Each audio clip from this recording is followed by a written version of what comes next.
I'd like you to do a little thought experiment. Imagine you're holding a nail up to your refrigerator and you let go. What happens? Well, the nail's going to fall to the floor, right? It's not a magnet. But what if we bring a magnet to the refrigerator? Now it does stick to the refrigerator.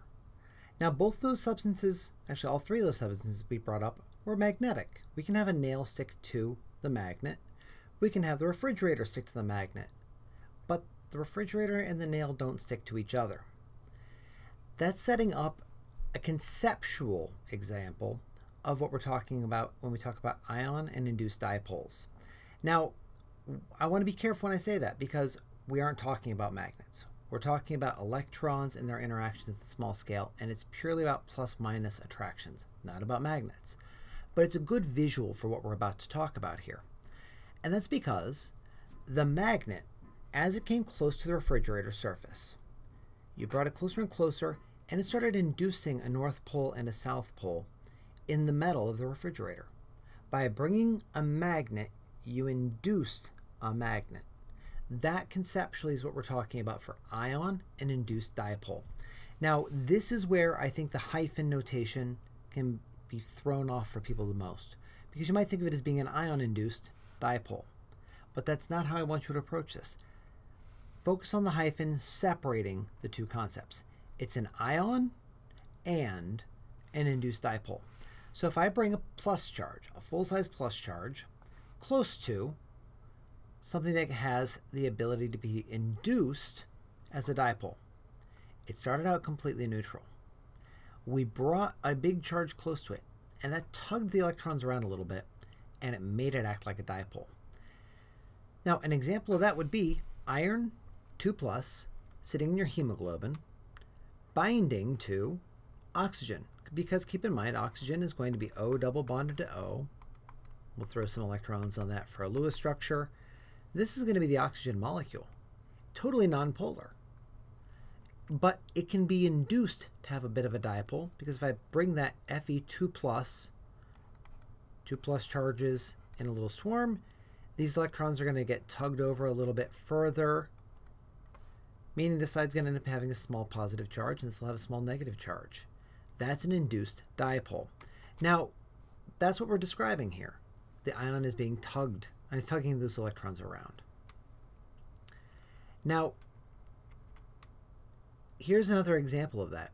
You often see that we have them sketched where we have red being shown as a partial negative and blue as a partial positive charge, or as a full-size positive charge. What if I go ahead and I bring a positive charge close to a neutral molecule? Well, here's what's going to happen as we get closer and closer. It's going to start tugging the electrons over, making this side a little bit negative, this tail a little bit positive.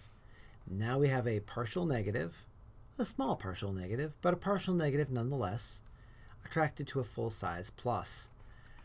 So this is going to be wimpier than our polar-polar interactions, our dipole-dipole, but it's going to be fairly close. We're talking about 3 to 15 kilojoules per mole.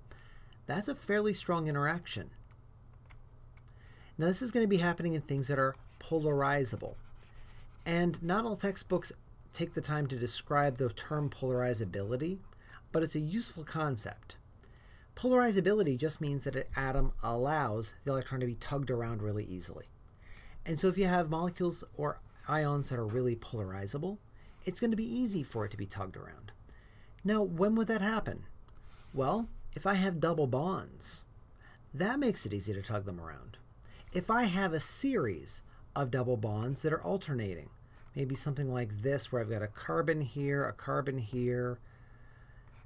and I'm going to have another double bonded carbon there, another single bonded carbon, another double bonded carbon. If I have something like this, here I'll clean this part up a little bit, and then we'd have a hydrogen sticking off of each of these as well. Notice that I have a really big conjugated system of double bonds. Those double bonds allow the electrons to move all around the place really easily. As a result, I'd expect this molecule to be really polarizable. And this molecule is actually called benzene, and it is very polarizable.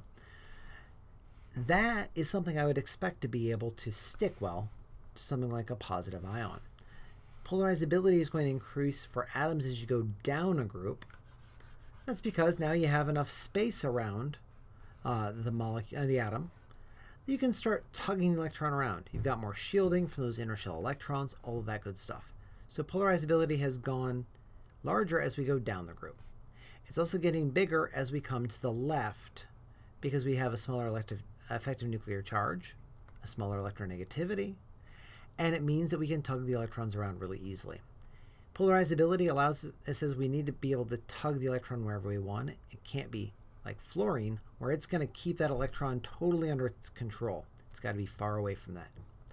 That is, in a nutshell, the idea of ion-induced dipole.